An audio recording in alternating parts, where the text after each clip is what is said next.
has Allah created other beings?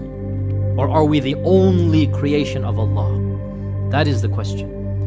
There is some evidence to suggest that Allah subhanahu wa ta'ala has created other creations. Whether they are before us or after us or the same time as us, the Quran does not mention anything. But the Quran might possibly suggest, is that clear? That there are other creations. It might possibly not suggest that either. What are some of the evidences? Number one, وَيَخْلُقُ مَا لَا تَعْلَمُونَ. He has created things you will never know, you don't know about. So you will never know, which means this is not something you can see. وَيَخْلُقُ مَا لَا تَعْلَمُونَ. He has created things you don't know about. And we continue to discover new species every day. That's not what Allah is talking about. Something else. Number two, that Allah says in the Quran that خَلَقَ السَّمَاوَاتِ وَالْأَرْضَ وَبَثَّ فِيهِمَا مِن دَابَّةٍ. Allah has created all of the heavens and the earth, and He has scattered throughout all of them creatures. Not just on the earth. The samawat, and the samawat, as we talked about in Surah Yusuf and in the tafsir, the samawat is not just our heavens, it is beyond our heavens.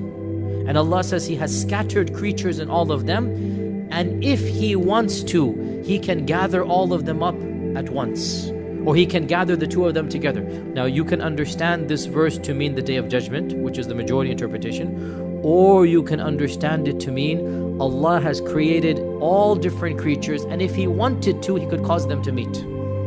Both are linguistically possible.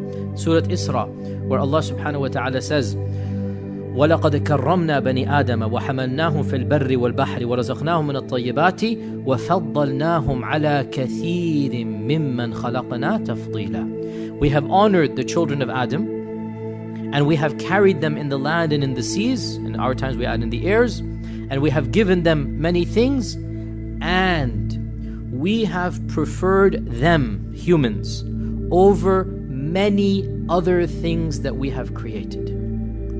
Which means we have preferred some over them as well. Do you understand? وَفَضَّلْنَاهُمْ عَلَى كَثِيرٍ. We occupy a high rank according to this verse, but not the highest. Now, in the world that we inhabit, who is at the top of the pyramid?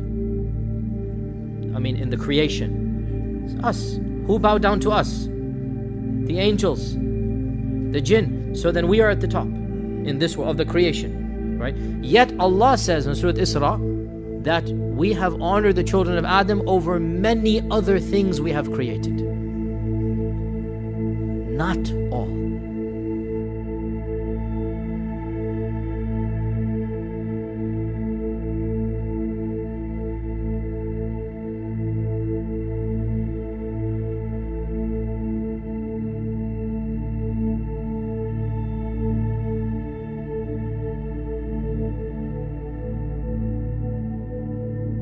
أخرج منها ماءها ومرعاها والجبال أرساها متاعا لكم